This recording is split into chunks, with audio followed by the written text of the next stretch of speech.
ku nekk am na day nekk acteur ci biir. moo tax ñu bëgg a xam barab bi nga xam ne ci nga nekkoon ñoom la parce que ñu bari dañuy naan impôt et domaine dañoo am suuf si dañ ko saaxee ñii di jiñ waa cadastre ku nekk ak ki ngay jiñ lan moo nekkoon lan mooy responsabilité wu par exemple lu mel ni domaine national ak cadastre ñaar yooyu xam naa di nga ko maîtriser ci wàllum suuf. naa ko expliquer mais d'abord loolu c'est un faux procès. xam nga loolu c'est un faux procès yàlla dafa def dans notre parcours il a fallu que quelqu'un se lève ñu créer nos syndicats parce que ñun ñi nga xam ne ñoo nekkoon les agents mooy les secrétaires les agents du cadastre les techniciens géomètres tout ça les informaticiens les agents hiérarchiques bi ay yooyu à la limite ñun on n'avait pas accès au foncier il a fallu que ñun ñu créer syndicat pour que ñun ñu am kër il faut comprendre ça donc xëy na nag résultat yooyu ñoo ñëw tey ba ñuy naan woy ñoom ñooy séddoo suuf si déedéet mais ñun ba léegi on a un gap d'agents de la DGID yi nga xam ne amaguñu suuf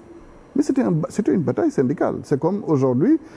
nit bu nekk dans un secteur donné bu xalaat ni war na mën am privilège ci secteur am mu ñefe ko ba yàlla may ko ci ndam rien d'autre mais maintenant li ngay gis mooy dans l'administration fiscale donc ci ministère des finances dafa am li ñuy woowee le géomètre de l'État mooy cadastre moom moo ñuy dimbali ci wàllu état des lieux wàllu plan wàllu tout ce qui est activité de géomètre c'est le géomètre de l'État les domaines eux ñoom ñooy en réalité ñoom ñooy instruire les demandes foncières tey jii boo amoon suuf suma dëkku maam ya Mbamb Lageen wala Ndofane Lageen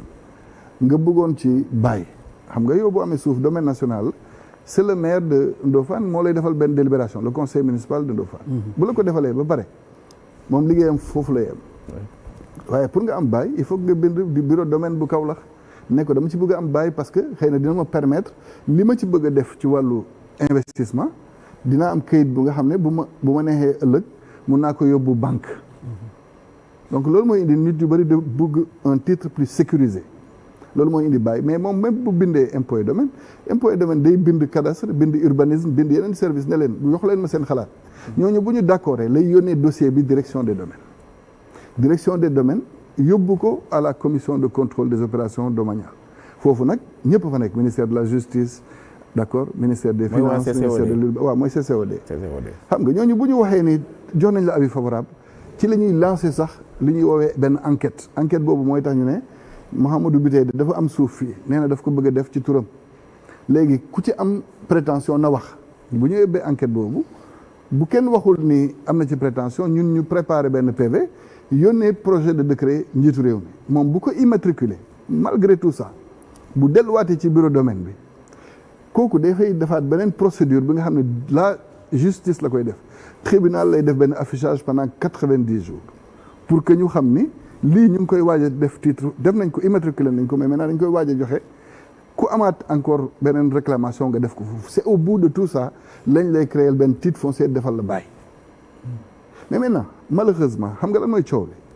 mooy les mécanismes ne sont pas adaptés à ce que nous sommes aujourd'hui d'abord kan mooy lire avisé communiqué est-ce que mënoon nañu xool xarala yu bees yi di ci profité benn defuñu ko deuxièmement est-ce que état ci li ko war parce que xam nga lan moo tardel suñu koom yi c'est dans le financement de l'économie du pays dafa am li nga xam ne benn relais bu am solo la mooy suuf je vais vous donner un exemple sama région Kolda dafa am benn département bu tudd Médina Yoro Foulah li fa nekk ci population mën naa la wax moitié bi Saloum lañ mais dañoo toog le bassin arachidier amatul suuf ñoom ñu dem mais bi ñuy dem dañuy sanc bu ñu sancee commencé béy ba mu nekk léegi ay dëkk yu mag ci wàllu koom ba ñuy naan léegi c'est le nouveau bassin arachidier mais qu'est-ce que l'État a fait pour accompagner ces populations pour que justement nit ñi nga xam ne ñu ngi béy yaa ngi bëgg a moderniser fii kenn mënul développer réew mi te jaaroo ci mbay mi sàmm gi napp gi ak artisanat mënul nekk parce que d'abord loolu mooy permettre ñi nga xam ne ñu ngi ciy liggéey ñu bañ a survivre ñoom ñuy dund ba di yor seen bopp deuxièmement li ngay bëgg ci échelon de création de richesse par le biais de la valeur ajoutée buy permettre ba sa économie sa modèle économique changer mais les matières premières c'est de ces secteurs-là que ça vient mais on ne fait pas l'effort de leur donner des documents yi nga xam ne dina leen permettre ba ñu mun am ay mécanismes de modernisation wala ñu capter ay financements yi nga xam ne état bi lay jógee ba léegi la configuration de notre agriculture est de type familiale mais sans qu'il n'y ait d'effort de modernisation chaque année di nga dégg jënd nañ engrais comment on dit on a acheté les intrants on a acheté du matériel agricole ñu jox leen ay semences mais avec les mêmes résultats et pourtant dans le vécu de ces populations gisuma ci changement quantitatif ak qualitatif bi war ci effort yi ñuy def am na ci sa comment on appelle ça ci sa vous les appelez partenaires hein sa sponsor yi si sa sponsor yi am na ci kenn ku nga xam ne xam nga naka laa ko xamee moom dafay importer ay jus mu bëgg a bay orange wala ay fruits yi nga xam ne moom la bëgg a produire ci réew mi mais da nga foog ni loolu 5 hectares moo koy bay il a besoin de 5000 ou 10 000 hectares fan la koy amee ci réew mi Fuuta rek n'est-ce pas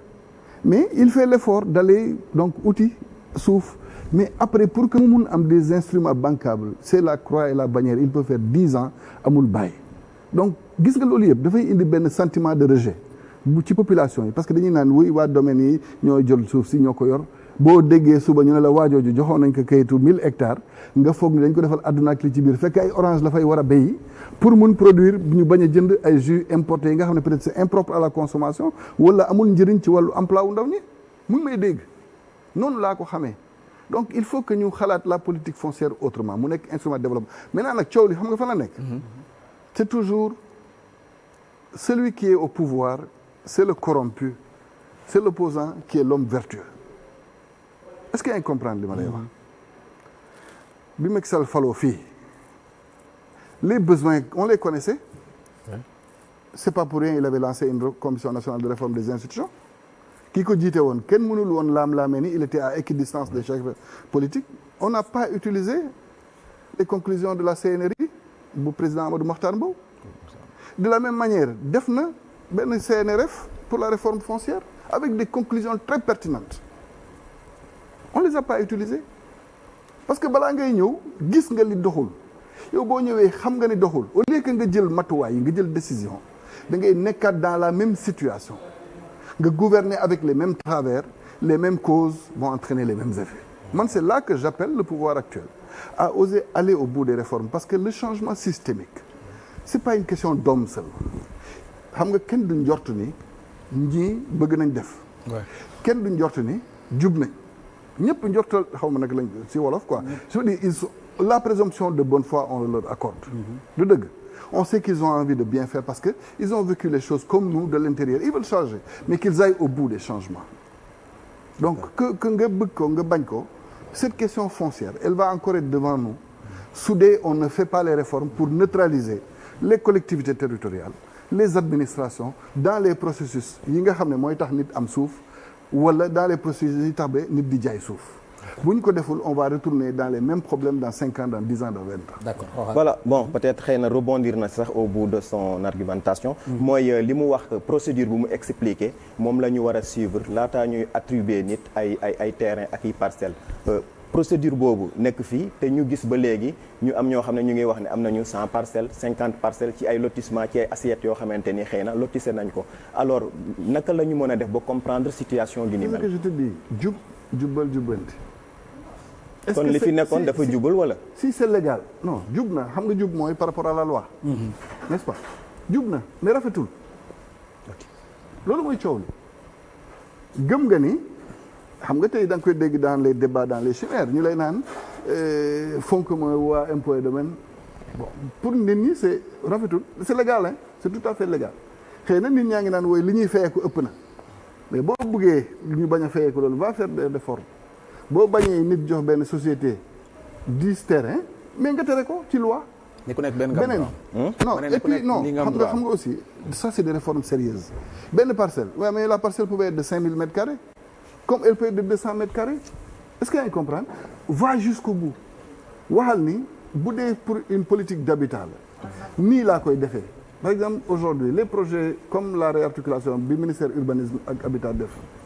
si on veut continuer cette politique d'accès à l'habitat des Sénégalais boo ko réformer mën nga trouver ay mécanismes yi nga xam ne d'abord le Sénégalais yi donne-lui sa terre wala nga fexe mu am mécanisme de financement bi nga xam ne moom moo ko indil boppam. Mais en réalité, la question, elle est dans le cadre juridique. Il faut qu'on réforme le cadre juridique. Si on ne le réforme pas, gis nga c'est pas que sur le foncier sur beaucoup de sujets kii di buur di bummi mooy ki yor pouvoir bi kii di kaas mooy ki yorul pouvoir bi et demain comme je le dis si on continue comme ça on ne fait pas les réformes on va arriver à ça. D'accord. Encore une fois je dis est-ce que un terrain de 200 mètres carrés la war a nekk xam nga boo waxee benn loo man ñeme naa ñu def réforme bëgg naa ñu def réforme ñu ne waaw nit mënul am terrain bu ëpp 300 mètres carrés mais boo waxee benn terrain rek mais nit ki mën na di ut prox ndol ne oui je vais faire maintenant un terrain waaw mais dans le lotissement je mets un lot de 5000 mètres carrés ou de 10 000 mètres carrés muy 1 hectare ku ci mën dara mais il aura une parcelle waaye la superficie n'est pas la même da ngay ñeme. lotissement est-ce que prévoir na loolu instant bien sûr, actuellement. bien sûr bien sûr su ko prévoirul kenn ñemewu ko def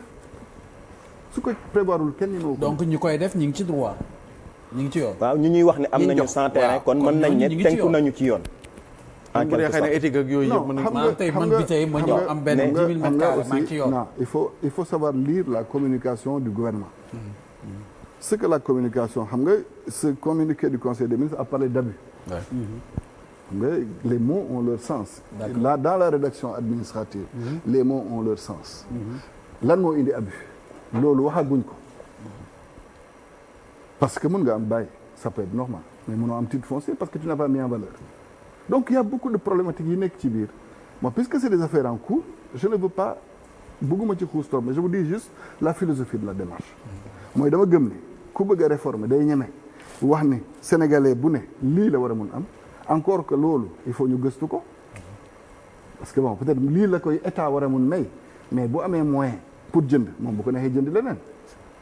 léegi nag quel est le sénégalais qui va être éligible et quel est celui qui ne va pas être éligible ça va être la question yooyu yëpp ci biir lay nekk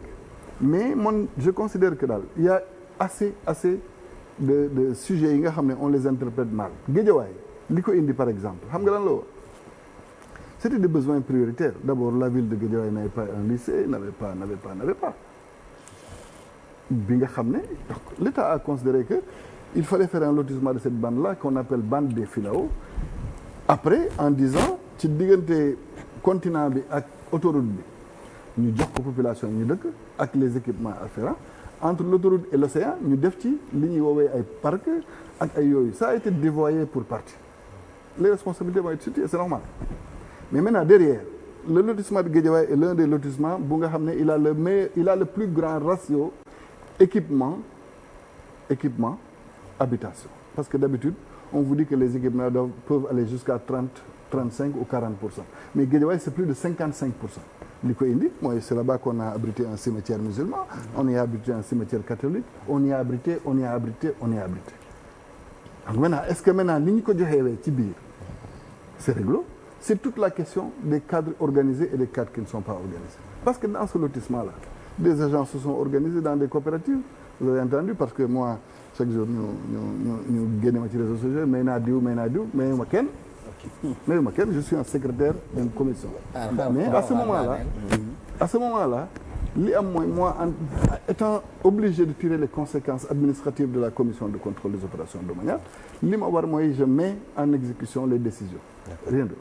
Alors léegi ñu ngi ci jamonoy reddition des comptes est-ce que au regard de explication yi nga joxe rek c'est une façon de dire que xëy na sa xel dal na te ne amuñu leen loo xam ne war nañ la ko reprocher par rapport ak responsabilité yi nga xamante ne xëy na amoon nga ko. xam nga à la base li ma la doon wax alkaati bu bañee ñu koy enquête vraiment de dul alkaati motu ko. moi je suis un inspecteur des impôts et des domaines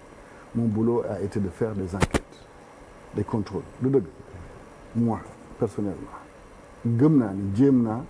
def lu ànd ak yoon bu dee dafa am li nga xam ne nag ñoom gëm nañ ne àndul ak yoon ils vont me demander des explications et je les donnerai c'est pourquoi quelles que soient les situations maa ngi toog suma biir de parce que l'obligation de rendre compte doit être une évidence. terew ñu la nga génn. non. yow yaa décidé rek ne bu ma dem damay xaar. ah si génnaat fi. mais yow yaa décidé la ngay xaar. je sais pas mais dama yeew rek tukki parce que dama bëgg xam daal bi ma bëggee tukki naa. bi ma bëggee tukki génn naa dëkk benn yoon ñaari wala ñett. dégg nga bu leen fàtte ni tamit man bu may dem sama dëkk maa ngi leen di nuyu sax sama mbokk Kolda yi damay jaar Gambie donc bu dee interdiction am na tamit foofu dañ koy taxaw mais c'est pas lépp bu ñu tere nit ki génn waru ko def événement da nga taxaw gis nga dëgg-dëgg buñ la dénkee buñ la laajee ay compte joxeel say compte